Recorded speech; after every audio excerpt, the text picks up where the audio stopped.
Hello and welcome.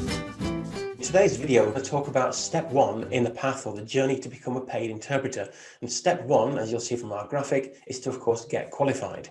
Now, there are a number of different qualifications out there. In fact, there's a lot of different courses that claim to be for interpreters in the market. The first thing you want to look at in terms of qualification is that it's actually an accredited qualification. Accredited most of the time anyway, means that it's regulated by the UK government, and the specific department that it's regulated by is one called Ofqual. If you've got any doubts that the qualification you're looking at is actually accredited and it's accredited by Ofqual, you can actually look online at the register, Ofqual's register of regulated qualifications. You can search for the qualification by title, and generally if it is an accredited qualification, then it will come up there. There are various different in the market. Today, I'm going to look at the five really most popular ones and the five that are recognized by the industry, by language service providers or interpreting agencies, and by interpreting clients. And I'm going to look at different categories for each of these qualifications so you can understand a bit more about them and what they're useful for. So I'm going to look at the work available, the type of work you can get as a result of getting that qualification, the level that it's suitable for, so beginner, intermediate or advanced, the requirements, so what kind of skills you actually need to pass that qualification, the type of study you can undertake, the skills that are needed, so the specific interpreting related skills, the number of hours you can typically expect to spend getting that qualification, and also what it's actually best for. So the starting point, I'm going to start at the bottom with the lowest level of qualification, so the easiest really, although they're not always easy per se. It's the level 1 award in understanding community interpreting. You will find different qualifications within interpreting with slightly different titles, but generally a level 1 award will cover more or less the same content as I'm going to talk about today. A level 2 will have the same kind of content, a level 3, and so on. So in terms of the level 1 award, the kind of work that's available at that level is generally voluntary work or charity work. Normally a level 1 is too low of a level for anyone who actually wants paid interpreting assignments, although not exclusively. I have known level 1 interpreters or interpreters with level 1 qualifications to get some paid work, but you will find if you've got a level 1 qualification that your opportunities are severely restricted. There's not that much work out there, and there's quite a lot of competition for it. In terms of level, it's suitable for beginners. It's a very, very easy level of course. It's essentially sort of an introduction to what an interpreter is and what they do. So there's nothing particularly difficult in there. I think most people would be able to pass it without any significant difficulty. In terms of requirements, you need to be able to speak 2 languages fluently. So you need to be able to speak English and another language fluently to be able to pass that. Although for level 1, because it's such a low level, you're not always tested in a practical sense. So theoretically speaking, even if you didn't speak 2 languages, you'd probably be able to get a level 1 award. In terms of study, you will be able to find online and offline courses. Some colleges do it. I know for a fact there are a couple of online providers. So in terms of studying from home, if that's what you prefer, or getting tutor intervention, you'll be able to study either of those for the level 1 award. The skills that you'll need, as I say, sometimes you won't need any of the skills at all, apart from the ability to complete a few assignments, maybe do an essay and do some multiple choice questions. But in terms of the quality qualifications at level 1, you'll need to be able to prove or demonstrate competence in 2-way interpreting. So that's where if you think about a professional conversation between a professional and let's say it's a doctor's surgery, so a doctor and a patient, then the way that works is the doctor would say something, the interpreter would interpret it into the other language, then the patient would say something in that other language, the interpreter would interpret it back into English, and the conversation will proceed as so. In terms of learning hours, you can expect to spend about 30 hours on the level 1 award to get, that includes the study and getting the qualification and any assessments as well. And it's best for charity or voluntary work. So level 1s are very useful for people who are maybe doing interpreting as part of some charity work they're doing, or part of volunteering, or maybe just as a hobby or helping friends and family. It will teach them the basics of what they should be doing, but it doesn't really go into any depth or prove that the interpreter is competent in particular work situations. The next qualification up is a level 2 certificate in community interpreting. it's also suitable for voluntary. So it's very similar to the level 1 award in many ways. The level is the same. So again, it's suitable for beginners. A requirement again is to speak 2 languages. Again, you'll be able to find online and offline study for that one. And the skills, again, if there is an assessment in there, a practical assessment anyway, then you will need to exhibit 2-way interpreting skills. In terms of learning hours, there is a lot more content. So it is more suitable really for an interpreter that's doing any volume of work, because it gives you a lot more information. It starts to really look into the specialisms that you might need and the kind of terminology that will be useful in your career as an interpreter. Again, it's still only best for charity or voluntary work. Like with level 1, you will be able to find some paid assignments at level 2, but again, it will be severely restricted. The true entry level to paid interpreting is the level 3 certificate in community interpreting, and many professional interpreters have actually started at this point. You don't actually need to have done levels 1 or level 2 to get onto the level 3 certificate in community interpreting, and the benefit to that qualification is that it starts from ground zero really. So it teaches you everything you really need to know, from what an interpreter is, what they do, where they'll work, all the way up to how you prepare for assignments, and actually an in-depth look at the skills and the abilities that you will need to exhibit to not only pass the assessments, but also to have a successful paid interpreting career. In terms of work available, generally at level 3, you'll find a lot of paid work. It's a lot of public service work, so it will cover things like health, mental health, social services, welfare benefits, some immigration work, education, housing, and even some law work at the very lower levels. The level is again, it's pitched at beginner level, so if you've never done any interpreting qualification before, it still will be useful in terms of starting out. You won't be lost. You won't find it too difficult if you haven't already got any interpreting experience, but it's more of an intermediate course. It goes into a lot more detail. It gives you a lot more information about what you'll need to know. And that's why it's so valuable in terms of getting paid assignments, because if you've got a level 3 and you've proved you're competent at level 3, then interpreting clients are going to have confidence in you that you're going to be able to deliver the kind of professional service that they are after. In terms of requirement, you will not only need to speak 2 languages, but you'll also need to be able to read English. And I'll come back to that in just a minute. Again, in terms of study, there's online and offline courses. LearnQual ourselves, we do an online course, which is webinar based. So it's a little bit like watching this video, really. You've got people presenting it to you. You've got the opportunity to ask questions. We also do just a recording version. So if you don't want to attend a live webinar, you can watch recordings instead and get the knowledge that way.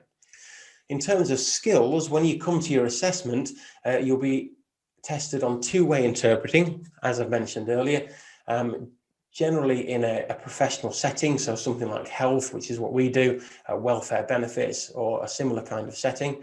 But you'll also need to do a sight translation. Now, a sight translation is where you would be given the kind of document that you might get when you're on an interpreting assignment. So if you imagine yourself in a doctor's surgery, for example, they might give you a leaflet and ask you to interpret that for the patient, who obviously can't read English or might not be able to read English particularly well. So what it involves is you actually reading the text in English, taking maybe about 5 minutes to do that, and then you would read it out loud in your target language or in your other language for the person. So those are both tested at level 3, and those are both skills that you might need to use actually in an assignment as a level 3 interpreter. In terms of learning hours, you can see it's a bit longer than level 2, so maybe about 80 hours to fully study for that one and actually pass the exam. That includes practice, it includes revision, it includes studying, and it's best for paid public services interpreting work, like I've said. So if you actually want to be a paid public service interpreter, my recommendation would be to start at that point. In terms of qualifications that are out there, a lot of them are assignment-based, so you'll need to write a lot of essays, and then you'll need to do a practical assessment at the end of it as well. I think LearnQuals is one of the only qualifications out there at the moment where writing essays is not a requirement. Our actual assessment is based completely on the practical skill, and the reason for that is simply because interpreting is a practical occupation, nobody's going to ask you to write a written essay as a level 3 interpreter, and therefore we concentrate solely on the actual interpreting skills rather than your ability, or lack of it, as it may be, to write essays. The next step up from level 3 is a level 4 certificate in community interpreting. In terms of the work available and the differences from level 3 to level 4, there isn't really any difference in the kind of work that you would get. If you study a level 3 certificate, in terms of the content of the course, you might get the opportunity to study some legal work as well, but in terms of jobs and pay that you'll get, it's pretty much exactly the same as a level 3 certificate at the moment. So the work available is paid, of course. It's more of an intermediate qualification, so it goes even more into depth than the level 3 does. And the requirements are pretty much the same as level 3, so speaking 2 languages and being able to read English. You'll be able to study on or offline, depending on what your preference is. And the skills needed to pass the assessment, I think level 4, I've not seen any that have an exam only, so I think you'll need to be able to do the written essays, but you'll also need to show your skills at two-way interpreting and sight translation. So the assessment itself is very similar to at level 3. In terms of learning hours, you'll be looking at about 115 learning hours to pass it, so that, as I said, there's more content, it will take you longer to get it. And in terms of what it's best for, again, it's paid public services interpreting work. The top level of interpreting qualifications is the level 6 Diploma in Public Service Interpreting, which is also known as the DPSI for short. There isn't actually a level 5 diploma or certificate or award in interpreting that I'm aware of, and really there doesn't need to be one, because in terms of jobs, level 3 gets you access to all those different public service jobs that I've already mentioned, whereas level 6 represents the next step up. So that will allow interpreters with that qualification to work in legal settings, such as a lot more immigration, courts, police, and prison and probation. So the work available is paid. The level is advanced, so it's a lot more in depth. And when you start to talk about the law or law as a specialism, then you can understand why, because it is a bit more complex than some of the other topics that you learn at lower levels. In terms of the exam, you'll not only need to speak 2 languages, but you'll also need to be able to read in 2 languages. So when you do the sight translation, it's from English, but it's also from the other target languages. And in addition, you'll need to be able to write in 2 languages as well, because there is a translation element where you have to take a written text and write it out in the other language as part of the assessment. Again, you'll be able to find online or offline study types. The skills needed to pass the assessment are actually 2-way interpreting, like I've already mentioned, but there's also something else in there, which isn't on the table, which is simultaneous interpreting. Simultaneous interpreting is where you're not waiting for each person to say their bit and then the interpreter interprets in the meantime. The interpreter in simultaneous interpreting actually interprets at the same time as someone is speaking. In addition, you'll need to be able to demonstrate sight translation both from English and to English, and written translation, as I've already explained, from English and to English. So there's a lot more skills involved in getting the level 6 DPSI, which is why a lot of interpreters don't like to start with that level. They maybe will get a level 3 and then they'll get some experience and then they will build up to a level 6 a bit later. You can see from the learning hours, it will take you much longer to study for the DPSI for obvious reasons, because there are those additional skills. There is that additional specialism knowledge as well. So you're looking at around about 220 hours to be able to study for and pass that particular qualification. And in terms of what it's best for, that's if you want to be a legal interpreter and work in the courts, for the police, prison and probation, then really a level 6 is the best way to go, or at least it's the aim maybe to work up to. So that really concludes the look at the different qualifications out there. As I say, the main things to look at are what you actually want to do. So do you want to be a paid interpreter or just a voluntary interpreter? And in terms of work, do you want to be able to work on just the most of the public services, or you also want to look at legal interpreting as well? Hope that's been useful. Thank you very much for joining me, and I'll see you next time.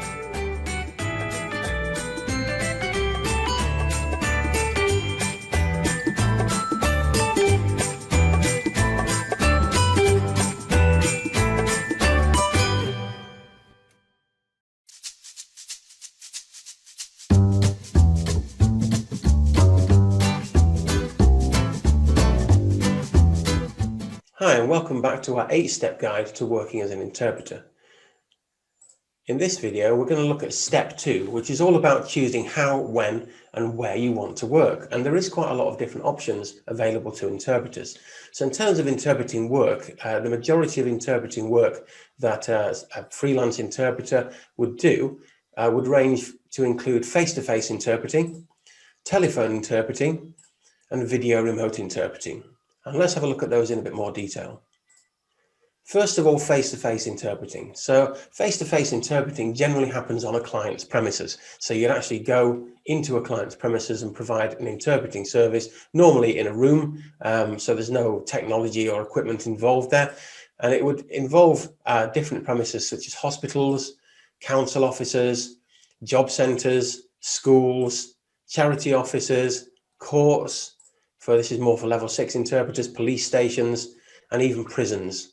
So there's lots of different places where face-to-face interpreting goes on. There's also places like immigration, so the list goes on. So generally with face-to-face interpreting, the appointments are booked in advance. So normally a couple of weeks in advance, the public service, for example, or the corporation themselves would know that they require an interpreter for a particular meeting, and they would contact normally a language service provider or interpreting agency, and they would book that appointment. The interpreting agency in turn would then go out to their pool of interpreters. They would find someone who speaks the right language in dialect, who is available at the right time and date, and they would book that in.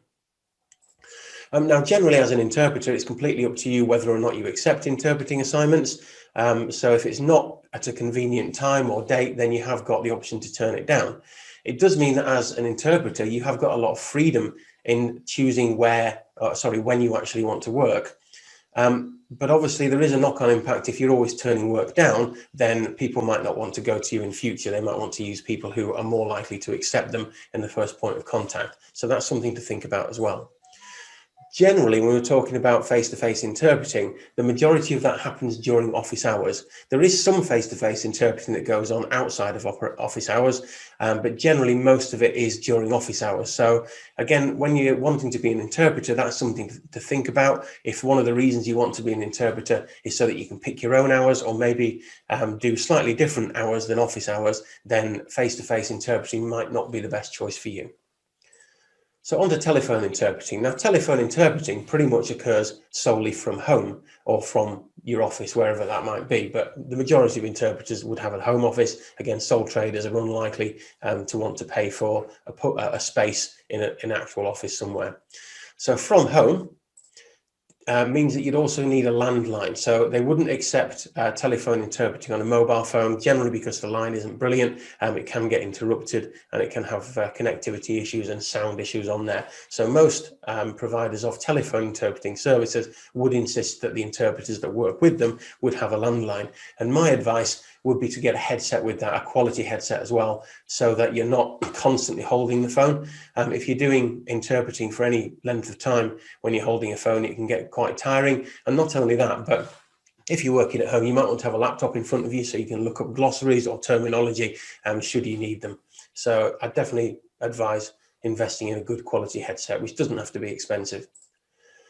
Telephone interpreters are generally paid per minute. So you're paid pretty much for the work that you do from the moment you log on to the moment you log off. So whether that's a few hours or half an hour here and there, that's what you get paid for when you're actually providing the interpreting service.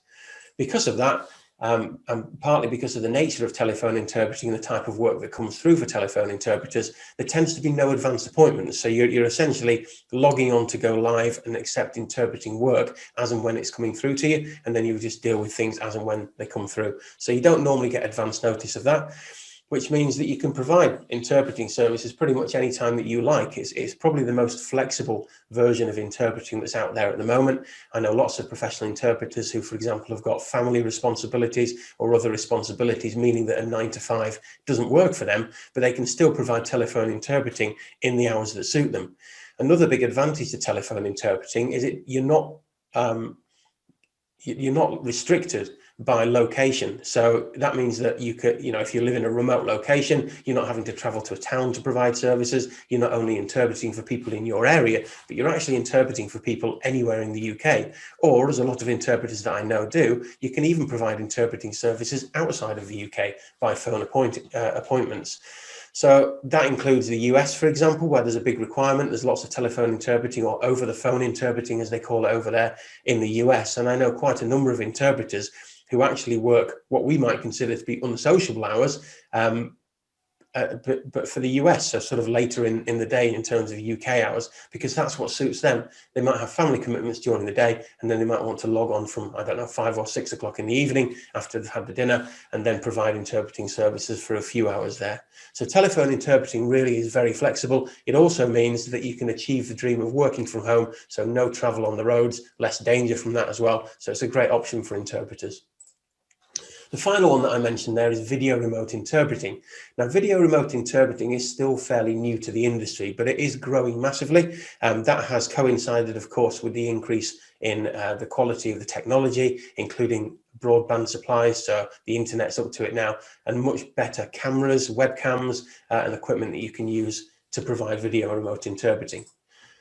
Now, video remote interpreting, depending on the actual appointment you're doing, could either be from home or a client premises. So some clients actually have special rooms that they reserve for video remote interpreting. And if it's particularly confidential, the nature of the interpreting appointment, so for example, at level 6 for things like courts, then the client premises is normally the one that asks you in. So for example, if you're doing a court appointment by VRI, as it's also called, they would ask you in, you'd go to the video remote interpreting room, and you would conduct the actual interpreting session from there. But as I say, there is home available as well. Sometimes you might have to put a particular screen behind you so people can see it, maybe a company logo, and obviously you need the right equipment as well, which I'll talk about in a second. So video remote interpreting is growing in hospitals and particular courts as well. And certainly since the COVID crisis, of course, and more and more people are switching to home working, and that's becoming more of the norm, I would expect more clients to actually take up video remote interpreting as well, because it's the best of both worlds. To provide video remote interpreting, of course, you need a reliable internet connection. So I wouldn't even consider it unless you have a broadband connection. And to be honest, if you are providing this as a service, a professional service, you generally want to have a wired internet connection if at all possible, because it's just more reliable.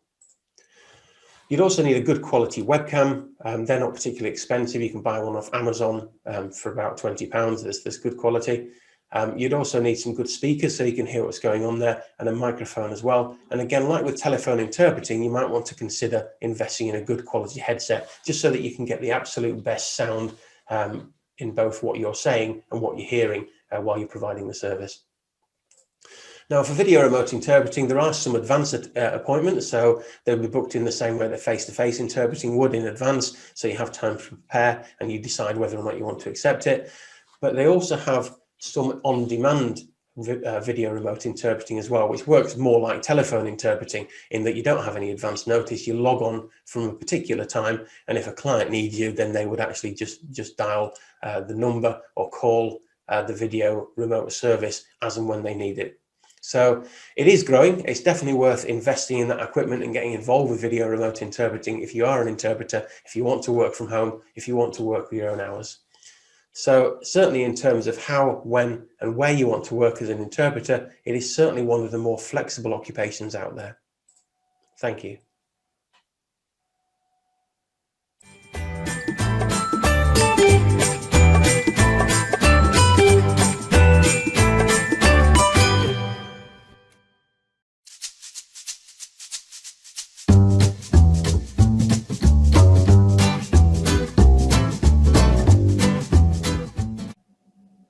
Welcome back to the 8-step guide to working as an interpreter. Now, step 3 is all about gaining paid or voluntary experience as an interpreter. And unlike a lot of the other steps, this one is actually optional. It's not necessary for all interpreters to have experience to be able to actually find work. However, of course, it is a big bonus if you can do. Larger language service providers will generally ask for experience, and there's a number of different reasons for that. First of all, because they're larger, they generally have a larger pool of interpreters to start with. So if they're taking on new interpreters, they can pick and choose who they take on in most situations. They've also got a bit of a reputation, of course, being larger language service providers, having the bigger contracts. So generally, they will think that people with more experience are likely to be better at what they do, better interpreters, which in most cases is probably true. And therefore, they will want experience to guarantee that the people they're working with are the best they can be. The third reason, it depends on the clients that they've got contracts with. So contracts for interpreting clients will generally include some stipulations about the type of interpreters that that client wants working with them. That might include having a qualification like a level 3 certificate in community interpreting or above. It can also include things like experience, which is where this comes in. So they might ask for a certain number of hours experience or a certain number of months or years experience to work with them, depending on who that client is. It is true that the majority of work is reserved for experienced interpreters. So the more experience you've got, up to a point, generally the more job opportunities you will find. However, it is possible to find work without experience at all. One of the big things that interpreters who are starting out ask us is generally, how are they going to get that experience if no one will take them on? So of course, there must be opportunities for interpreters to be taken on without any experience at all, as we'll look later. So in terms of the experience requirement, that completely depends on the language service provider, and it completely depends on the kind of contracts they've got. So a language service provider may be able to take you on to work on a particular contract, but they may have other contracts that you can't access until you've got a certain amount of experience. In other cases, a language service provider will take a one-size-fits-all approach, really, and will ask for a certain amount of experience before they can take anyone on. So typically, a language service provider will ask for either amount of time, so for example, the number of hours that the interpreter, for example, a number of months or years that an interpreter have worked, or the amount of hours, which is actually, of course, the number of hours that they've got experience. So where can this experience be amassed? Well, the first place that you can get experience is, of course, the language service providers or interpreting agencies. Now, language service providers, even though I said earlier that some of them do ask for experience, some of them equally don't ask for experience, and some of them will have contracts where they're able to provide interpreters without having a certain number of hours experience. Some clients are happy to take on less experienced interpreters, so it really depends on the type of client that language service provider has contracts with. Now, if you type interpreting agencies near me or language service providers near me into a search engine such as Google, that will help you to find language service providers local to you. And if you speak to the local ones, really, some of the smaller ones are less likely to ask for experience or less likely to ask for a lot of experience before they're able to take you on. So that's often a good way of finding paid work for language service providers directly. Of course, the only way you can find out which ones will take you on without experience or with limited experience is by asking them. So don't get disheartened when you speak to some if they're asking for experience. If you find those different interpreting agencies near you, then call them all, find out from all of them if they're able to take you on. And of course, even the ones that aren't near you, if you're looking for people who specialize in telephone interpreting and video remote interpreting, then geographical boundaries are less important. Therefore, they might still be able to take you on, even if you are not near to them in terms of geography. So that's always a great place to start. Charities are also a very good place for interpreters starting out who need to gain experience. They often have a need for voluntary interpreters. And they often can't pay interpreters at all, or can only afford to pay them a smaller amount, because obviously charities, they want the majority of what they earn to go toward helping people out. So that means they're often likely to take on people who are inexperienced or wanting to look for experience. Obviously, you probably won't get paid or won't get paid very much for that, but you will gain in terms of your experience, which will help you to be a better interpreter and help you to find work with those organizations that do need experience. Again, similar to the way that you search for language service providers, you can search for charities near you using a search engine such as Google.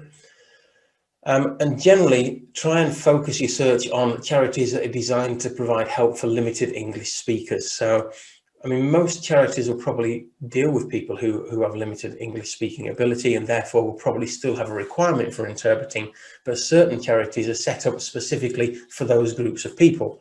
So for example, refugee centres, you can imagine a lot of people will go to them for help, and they'll help a lot of people that have limited English speaking capabilities, and therefore they need interpreters quite often. In your local areas, of course, if you think of places where there is a community of people that speak your other language, your target language, if you like, then those are often good places to ask as well, because there's generally going to be a requirement there. So any kind of region or place that's near you that has a large multinational population is generally good for charity work. Now, a lot of interpreters get experience interpreting for friends and family.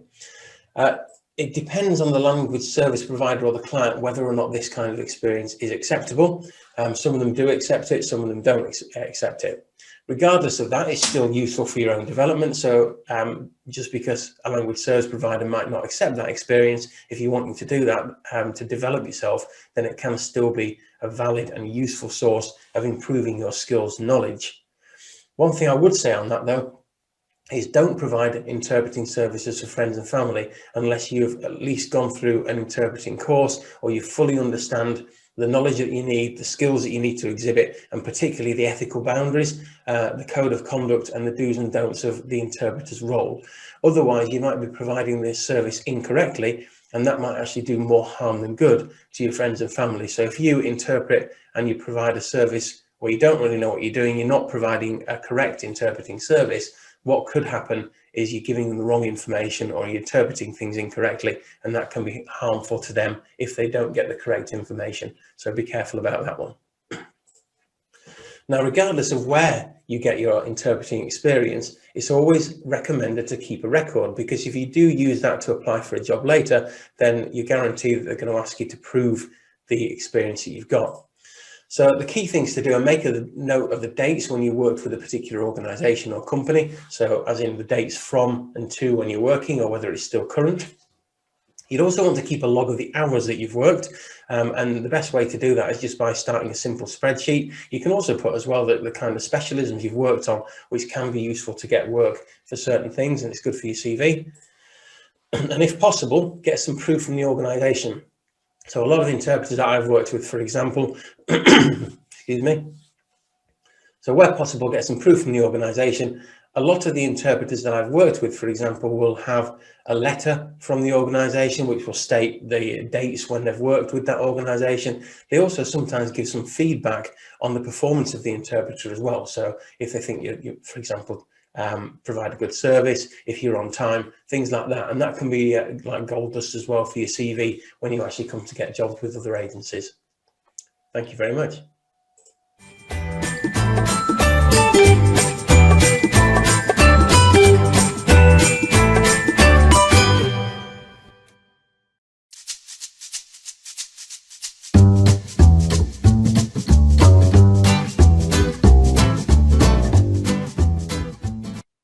Hi, welcome back to the 8-step guide to working as an interpreter. So we've already looked at getting qualified, choosing how, when and where you want to work, and also how you can gain interpreting experience. Now, if you want to actually make money from your interpreting, then the next steps that you want to undertake are to register for and search for language service providers who will be able to provide you with interpreting work. So step 4 is all about searching for language service providers to work with.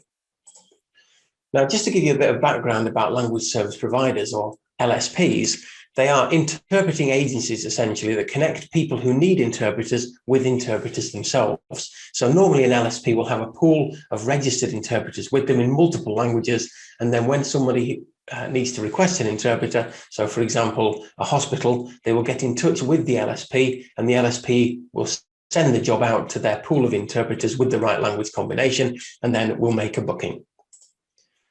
So LSPs actually hold many of the major interpreting contracts at the moment. So it used to be, going back into the past, that often interpreters were contacted directly, and that still happens to a certain extent. But in many cases, with public services particularly, it's the LSPs that have contracts to provide interpreters. And that just makes it simpler for the clients, really. All they have to do when they want an interpreter is contact the language service provider. The language service provider has already done all the relevant checks to make sure that the interpreters they work with are of a particular quality and are able to work in that specialism. So it cuts out a lot of extra work for the different public services. So the major interpreting contracts that are covered by LSPs for the most part includes hospitals, the Department of Work and Pension or job centres, social services, immigration, housing, and also charities. So there are others as well, but this is an idea of the major interpreting contracts that are held by LSPs at level 3. If you talk about level 6, there's additional contracts for things like courts, prison, police, and immigration as well. So the first thing you'll need to do is search for language service providers. Now, with the internet these days, that's very, very easy indeed, because you can use search engines like Google, and if you put in search terms such as language service providers near me, you'll get a lot of hits and a lot of different language services coming back for you. You will need to experiment a bit with the searches to try and find the best combination. You can also put in interpreting agencies near me. You can put in language service providers.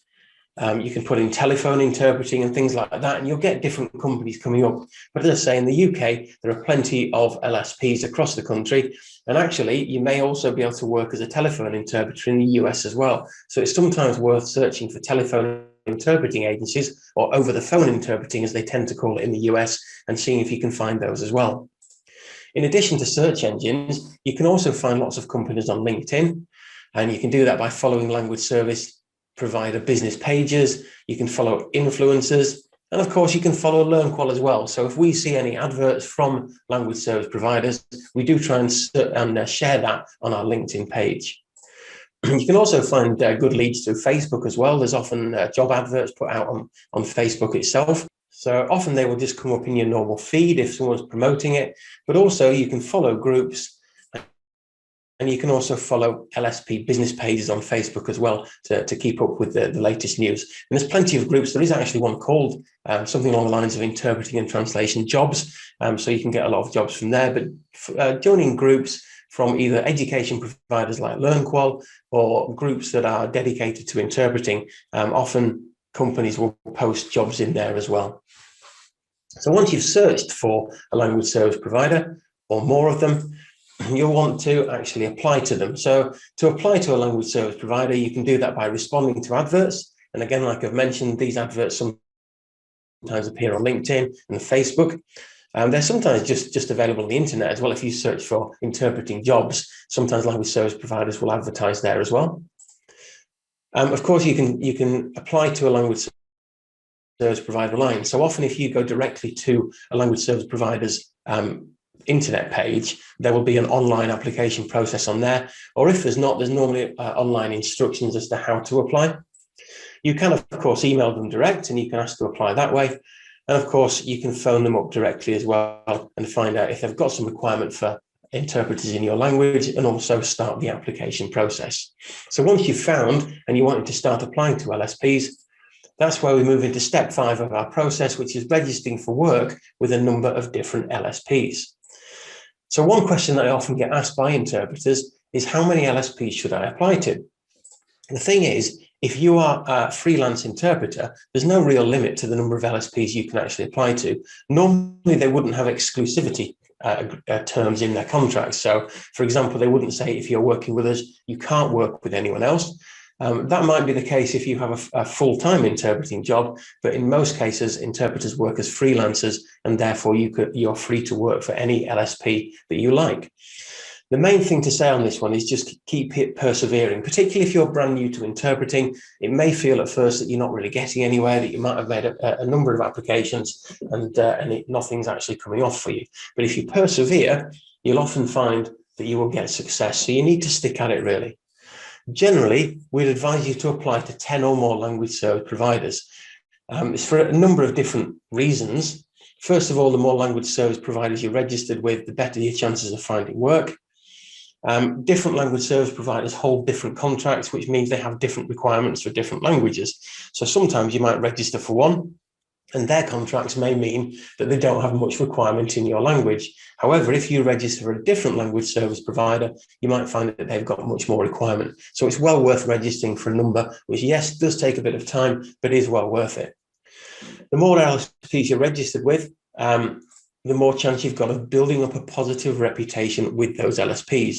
So that's things like accepting the jobs that they send you. It's things like making sure that you don't let them down, so you're always on time to jobs, and that you don't cancel jobs on them as well. And that will help to build up a positive reputation for yourself. And that will in turn mean that you often get more opportunities.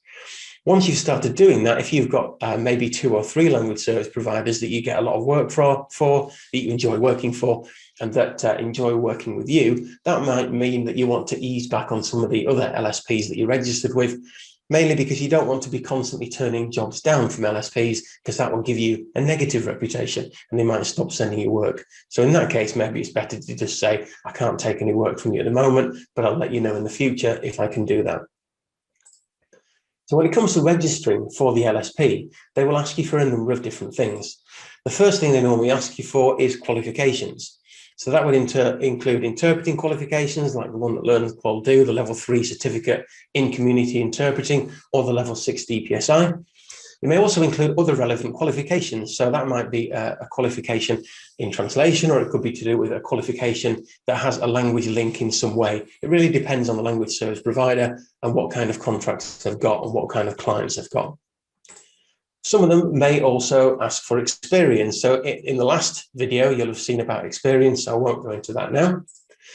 They will generally ask for proof of ID or a right to work. And in terms of proof of ID and right to work, language service providers will often ask for passports. These might need to be endorsed to show you can stay in the UK and you've got the right to work in the UK, depending on where you're from originally.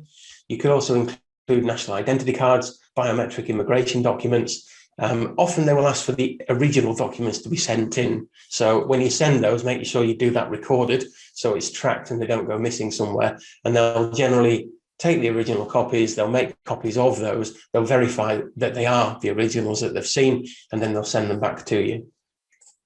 And they also ask for a DBS or basic disclosure check. Now, a basic DBS check is a criminal record check that you can request for yourself, but your employer itself, the LSP itself, might ask you for the basic disclosure, or they might even sponsor you to do that. They might actually pay you to do the basic disclosure, depending on who they are, what their policy is, and what languages you speak. It used to be known as a CRB. So if you've got a CRB or a DBS already from another job, you should be able to reuse that. At the moment, I think the basic checks, including volunteer applications, are about £23. So it's not something that's particularly expensive. And as I say, it will help you to get registered with the LSPs. And they also ask you for professional memberships. That can sometimes help you to get jobs.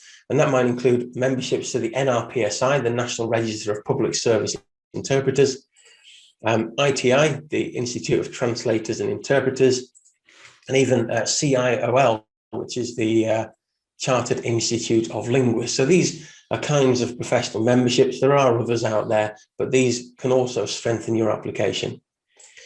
Finally, they'll probably ask you for an up-to-date CV, just so they can store it for their records.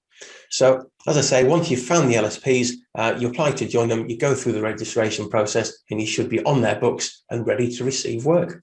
Thank you very much.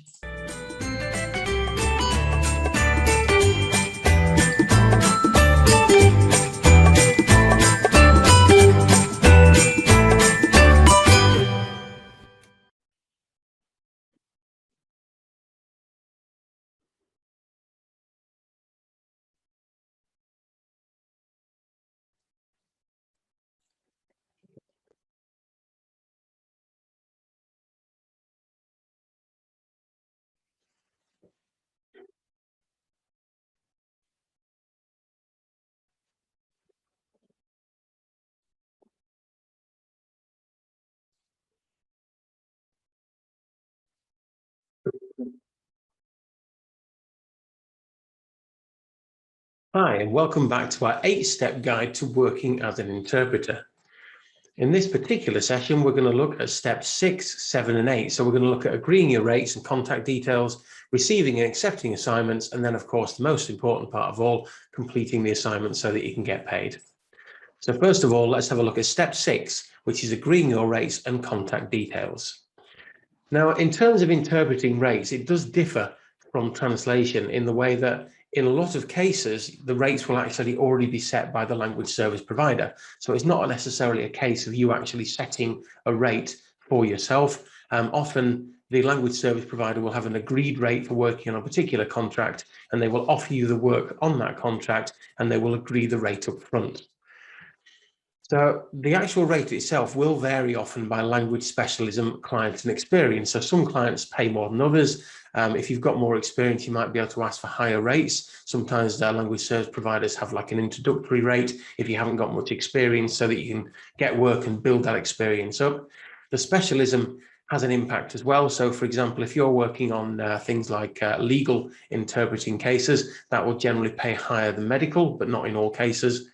And of course, by language as well, if you've got what's classed as a rare language, so that means a language that not necessarily rare as in the number of speakers worldwide, but the number of interpreters available for that language, then sometimes the rates are higher as well.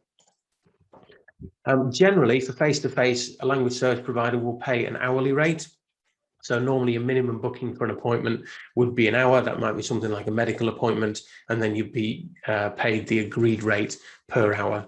You might also get things like travel time, but that would generally be agreed on a case-by-case basis. So you'd need to make sure from the language service provider what the terms are for that. You might also be paid per minute on phone, so telephone interpreting or over the phone interpreting and video interpreting. So if you do those ones, because it's sort of logged all by a system, they can actually bill it to the minute itself. So instead of getting an hourly rate for the whole appointment, you'll actually get paid per minute for the actual work that you do. So there's not necessarily a better or worse case. Obviously, if you are booked for an hour and the appointment doesn't take that long, then let's say it takes 40 minutes, then you might have more, or you might get paid more than you agreed to.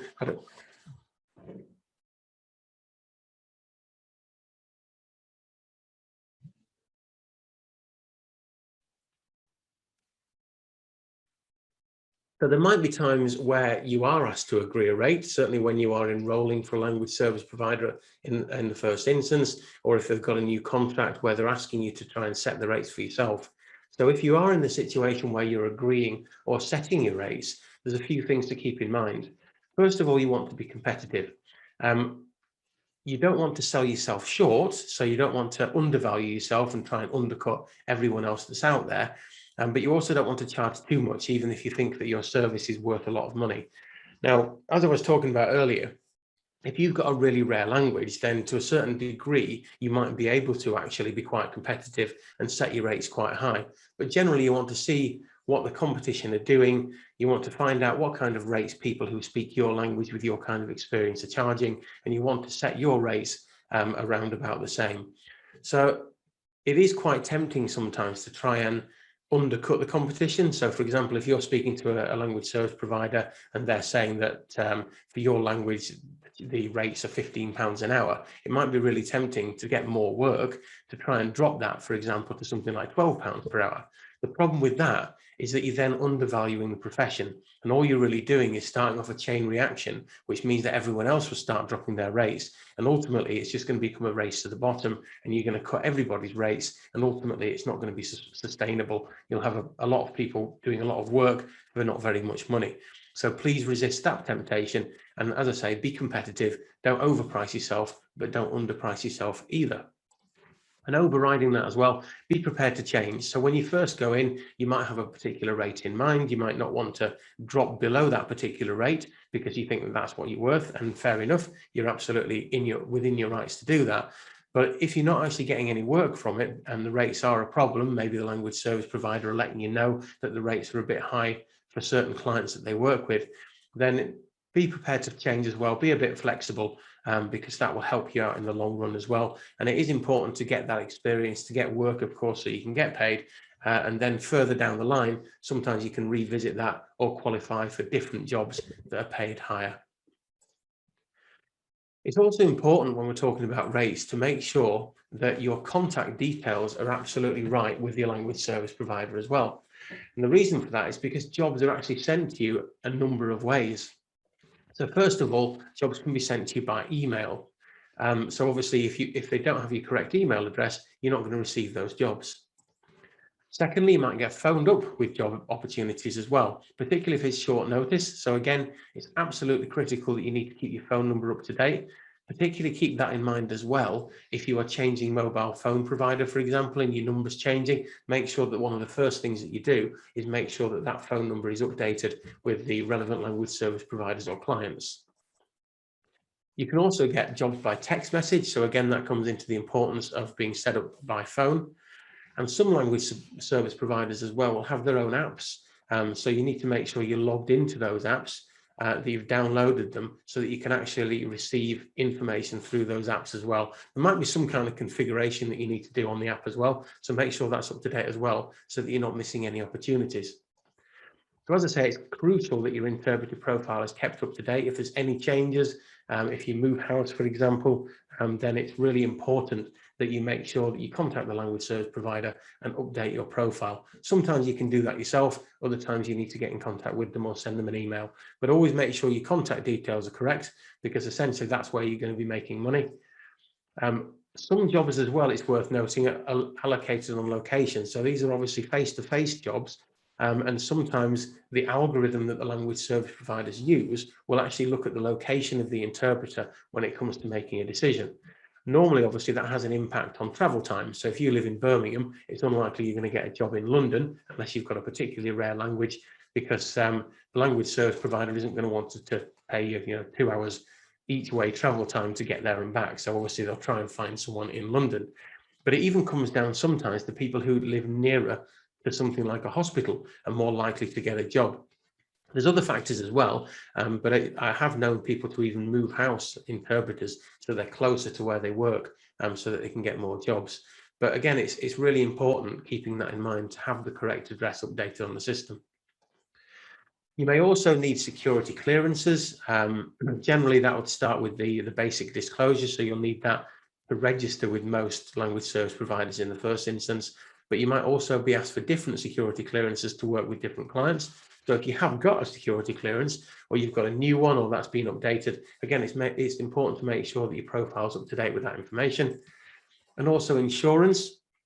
So already talked about insurance in a different webinar, so you can check that one out if you want to. It's all about insurance. But again, some language service providers won't work with you if you don't have any insurance at all. And depending on what type of insurance you have, that might also impact the kind of work that you can actually get.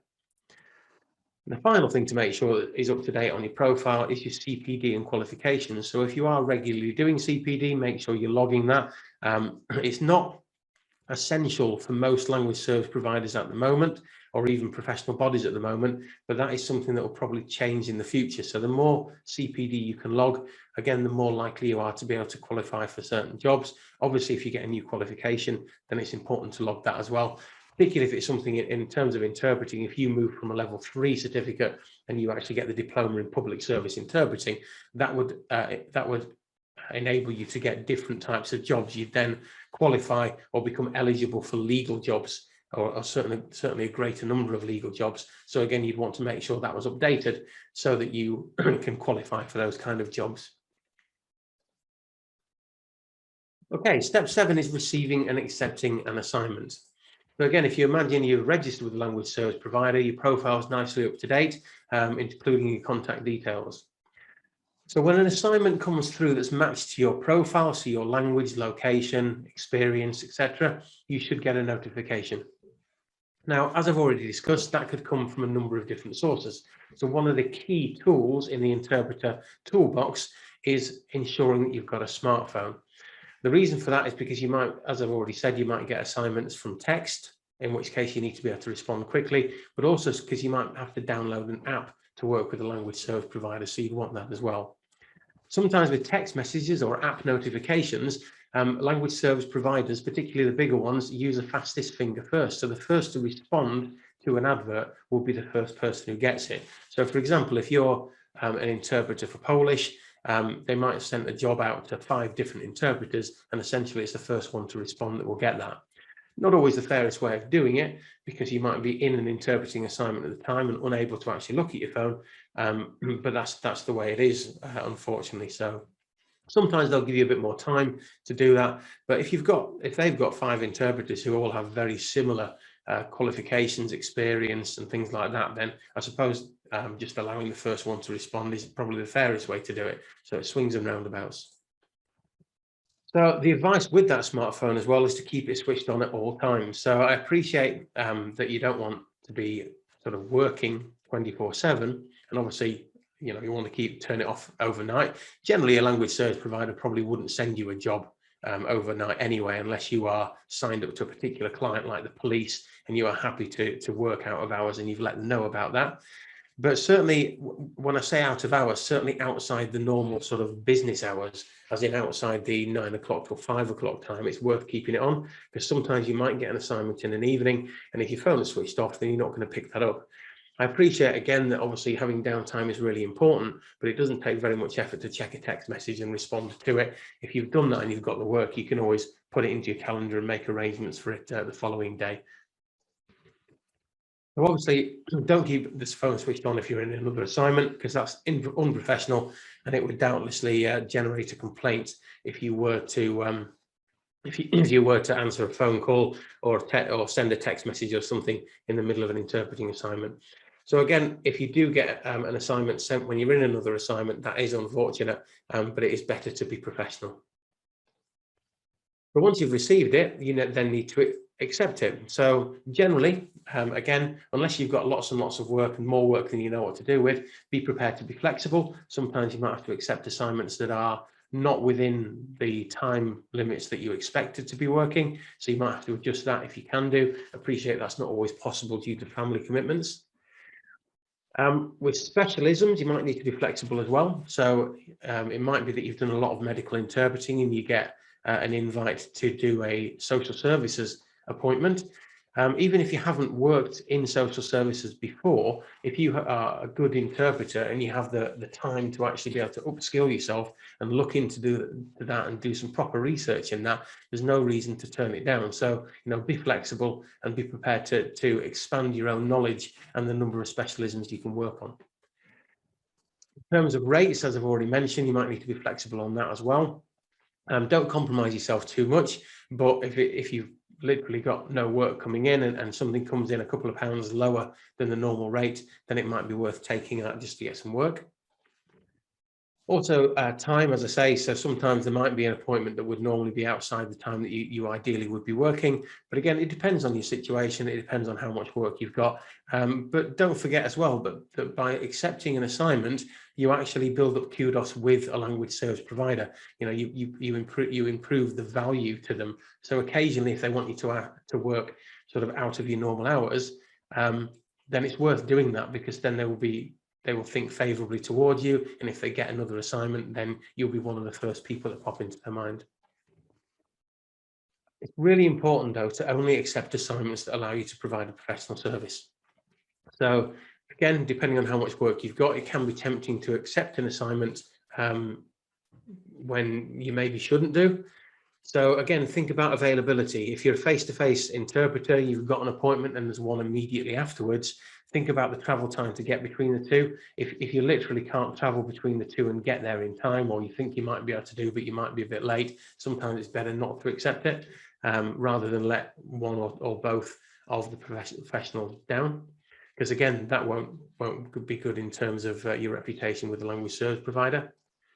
Language as well, sometimes people who speak more than one other language, so more than one language, so English and 2 other languages, you might be tempted, even though your language in one of them isn't as good as the other, you might be tempted to take on an assignment, or you might be asked to do an assignment with what the language service provider considers to be a similar language to the one that you already speak. An example of that might be European Spanish or Latin American Spanish.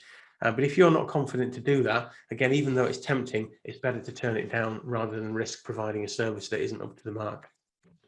And specialism as well. So I've already talked about specialisms. If it's outside of your specialism and you don't think you have adequate time to properly prepare for it so that you can deliver a professional service, then you shouldn't be accepting it. So for example, if it's a specialism you've never worked on before and the appointment's the day after, so clearly that wouldn't give you enough time to do your research and create your glossaries, then really you should be turning that down.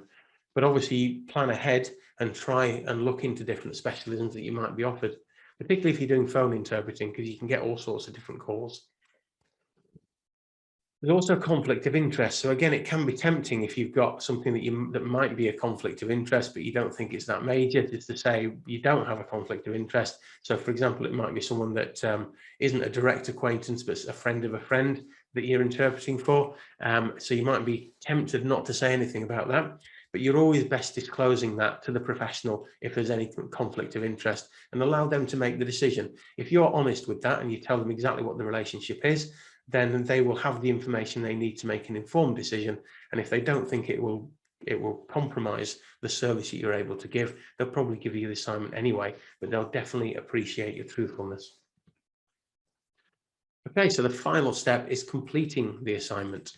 So once you've accepted an assignment, you of course need to prepare. Now, preparation is absolutely key to providing a professional service, to doing the job to the expectations of the professional, to the expectations of the language service provider, and all of that can help you to build a good reputation as an interpreter, which ultimately should lead to more work. So making sure that you prepare is key. And when we talk about preparation, it's creating glossaries, it's doing your research, it's making sure all of those specialist terms go into your glossaries. And it's also potentially using electronic devices. So just a note about that, some interpreters use glossaries or apps with glossaries on them on a phone or a tablet or something like that. If you are doing that, there's a couple of things to keep in mind. First of all, if it relies on an internet or a phone signal, there's no guarantee that when you're in the assignment, you'll be able to get that. And if that's all you're relying on and there's no phone signal, you can't access your glossary on your phone, then you'll be stuck. The other thing to keep in mind as well is always the look of that and how it appears to the professional themselves.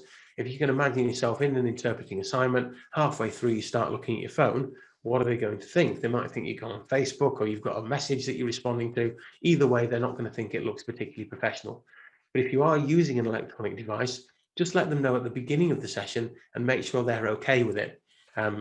So that if you do start looking at the phone in the middle of it, they'll know that you're looking up a particular term rather than you just sending a text message to someone. As I say, it's always good to have a backup, just in case you don't have the signal, the technology fails or runs out of batteries, or the professional objects to you using it anyway. So it's always good to have paper versions of glossaries and things as a backup, even if you plan to use an electronic device for first and foremost. So when you're actually completing an assignment, there are key things to remember, such as always stick to the interpreter code of conduct. And if you haven't already got one of those or don't know what that is, you can download the NRPSI's code of conduct, which is always an excellent marker. Sometimes LSPs will have their own for certain clients or for themselves, but generally the NRPSI one, National Register of Public Service Interpreters, is a good code of conduct to look at. Don't forget to deliver your interpreter introduction, which includes your name and role, the fact that you're going to interpret everything that's said, and also your stop sign, so that if they're talking too quickly or sentences are too long, you can give them a sign and ask them to slow down so you can catch up, and that you'll keep everything confidential. So it's always really important to make sure you deliver that. First of all, because it is part of a professional service, and secondly, because it should make things easier for you down the line. For example, if you do need to use the stop sign. Of course, use your professional knowledge and skills to their greatest extent to deliver that professional service. So that includes your specialism knowledge. It includes interpreting the meaning accurately. It includes avoiding additions and omissions, reflecting register and attitude, taking brief notes so that you don't forget any important information, paraphrasing, asking for clarification where necessary if it's something you don't understand, or repetition if you didn't hear something. And if you do make any mistakes, always make sure you repair them. Of course, if you're not sure about all of these different areas, if you've not done a professional interpreting qualification, for example, then you can often find out, and you should be able to find out about all of these things within a qualification, like the LearnQual Level 3 certificate in community interpreting, for instance. That brings us to the end of the 8 steps to being an interpreter. I hope that's been really useful for you. If you've got any questions at all about that, then you're always welcome to get in contact using our contact details. Thank you very much.